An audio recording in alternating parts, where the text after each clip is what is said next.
Jean-Noël de Galzin, bonjour, installez-vous. Est-ce que vous avez, je vais faire appel à votre mémoire, est-ce que vous vous souvenez d'un jour très lointain probablement, où à titre personnel, un device, un ordinateur ou autre a été atteint par un virus informatique? Ça vous est déjà arrivé ça? Oui, j'ai déjà été attaqué il y a très longtemps, et depuis j'applique des règles d'hygiène très strictes pour éviter que ça se renouvelle. C'était sur Windows 95, quelque chose comme ça? C'était sur Windows quelque chose, effectivement, qui existe toujours, qui est plus mis à jour, et donc qui est ce qu'on appelle dans le jargon une passoire à virus. Mais ça nous aide tous dans la cybersécurité à bien travailler. Voilà.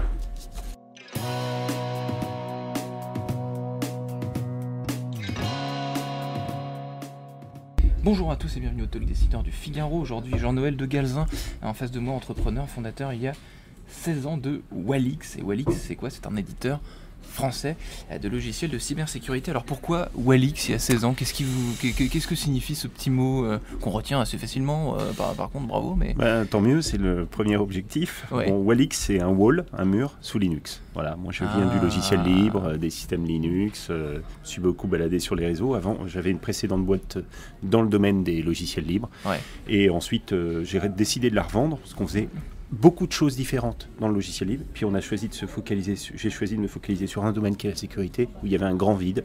Et j'ai gardé mon âme autour des systèmes Linux. Il y a 16 ans, il y avait un grand vide. Alors, de quelle nature sont les services que vous proposez aujourd'hui? Et surtout, il y a 16 ans, tiens, revenons au début. Quels étaient les services, les premiers services que Walix proposait à ses clients? Il y a 16 ans, l'idée, c'était de protéger, pour des grands groupes qui ont de multiples filiales dans le monde, d'utiliser les logiciels libres pour leur proposer une technologie qui leur permette de se protéger de tous les problèmes qu'ils pouvaient rencontrer. Voilà, donc vous êtes décideur, vous avez des filiales dans le monde, vous devez protéger les réseaux, les applications, l'usage d'Internet, etc. Et puis en fait, en travaillant là-dessus pendant des années avec des grands groupes, on s'est aperçu au bout de 4-5 ans, en fait, avec mon équipe, que la menace existait à l'extérieur de l'entreprise, mais qu'en réalité, il y avait une menace encore plus insidieuse, si je puis dire, qui venait de l'intérieur des organisations. Et ça tient à la création même d'Internet. On a créé des ordinateurs avec des informaticiens qui ont créé des systèmes avec ce qu'on appelle le mot de passe root, le mot de passe administrateur, le maître du système. Et c'est eux qui ont le pouvoir sur ce système-là. D'accord. Et donc aujourd'hui, le rôle de Walix, c'est de permettre d'utiliser un système qui va permettre de séparer le rôle de maître du système et de l'utilisateur du système, pour dérisquer les systèmes informatiques contre les menaces internes. Parce qu'en 16 ans, les virus informatiques, la notion de virus informatique a beaucoup évolué, j'imagine. Est-ce qu'il y a plus de virus informatiques qu'avant? J'imagine oui. Et est-ce que c'est plus dur de les déceler et de les combattre? J'imagine oui aussi. Les virus informatiques sont plus complexes dans leur mécanisme. Et ils utilisent plus de failles parce qu'il y a beaucoup plus de systèmes informatiques partout dans tout ce qu'on utilise aujourd'hui. Dans les micros, dans les caméras, dans les smartphones. Partout.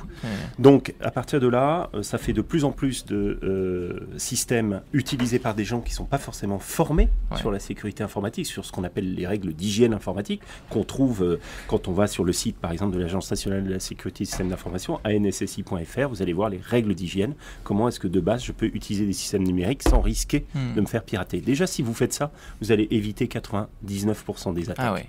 Parce que les pirates informatiques vont aussi aller attaquer les systèmes qui sont, par définition, par conception, verrouillés. Voilà, donc ils vont aller là où partout il y a des trous, ils vont tester et ils vont rentrer là où ça réussit à rentrer. De la même manière que les cambrioleurs s'attaquent aux portes les plus faciles à faire tomber, c'est un peu pareil. C'est un peu ça. Et puis alors faut imaginer que demain on va mettre on va être dans l'internet des objets, les voitures, les trains, l'énergie, tout ce qu'on utilise va encore plus utiliser. Donc les nouvelles cybermenaces, il y en a tous les jours, tout le temps. Tous les jours, tous les jours. Et plus vous utilisez des systèmes qui embarque de l'informatique, donc c'est plus sympa à utiliser parce que le numérique c'est extrêmement sympathique, ça apporte plein de choses nouvelles. En revanche, il y a les risques associés. Voilà. La bonne nouvelle, c'est que si on l'utilise bien et s'ils sont protégés par conception, il y a des labels qui permettent de s'y retrouver là-dedans, et ben on n'attrape pas de virus informatique. Donc vos clients sont des entreprises, vous êtes présents dans plusieurs pays, combien de pays d'ailleurs? On a plus de 1000 clients aujourd'hui, dans 88 pays différents, et on est présent dans à travers des partenariats dans ces différents pays. Alors comment est-ce que évolue votre offre de service à travers les différents pays dans lesquels vous êtes? Est-ce que les besoins ne sont pas les mêmes, j'imagine, et les virus non plus? Alors les besoins sont les mêmes dans tous les pays, D'accord. ça je vous le dis. En revanche, les niveaux de protection ne sont pas les mêmes. Il y a des pays, vous allez par exemple aux États-Unis, les entreprises vont consacrer, une entreprise va consacrer 14, 15, jusqu'à 17% de son budget informatique dans la cybersécurité. Ouais.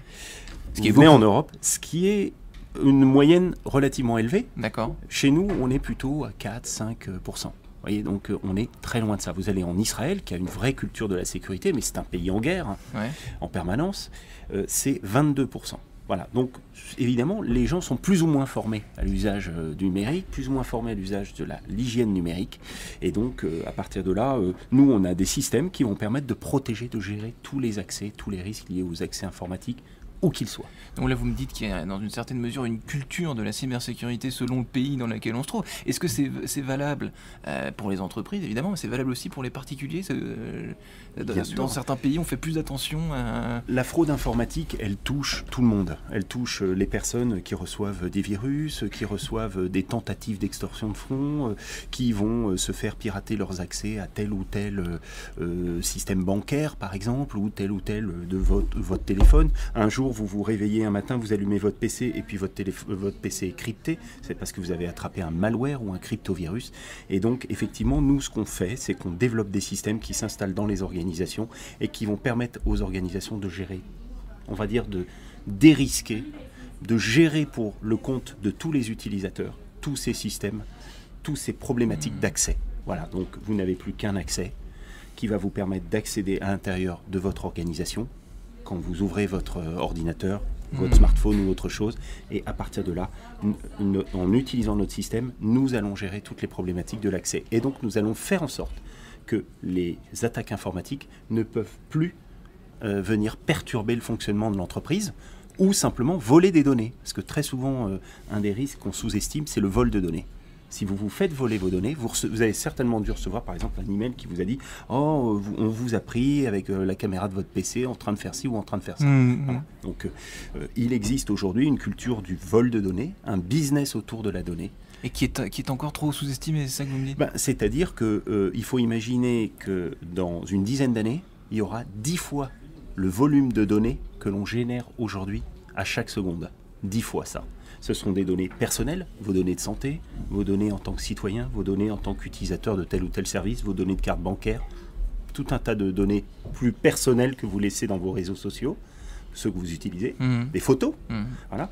Et toutes ces données-là, eh bien, va falloir les protéger. Parce qu'on est dans une culture, en France, on est en Europe, un continent, qui a pris la décision en 2018 de faire en sorte que les données personnelles soient protégées. C'est-à-dire qu'on continue à utiliser des applications, comme on utilise Google, des tas de choses, mais que la contrepartie n'était pas de laisser toutes ces données à des fins commerciales.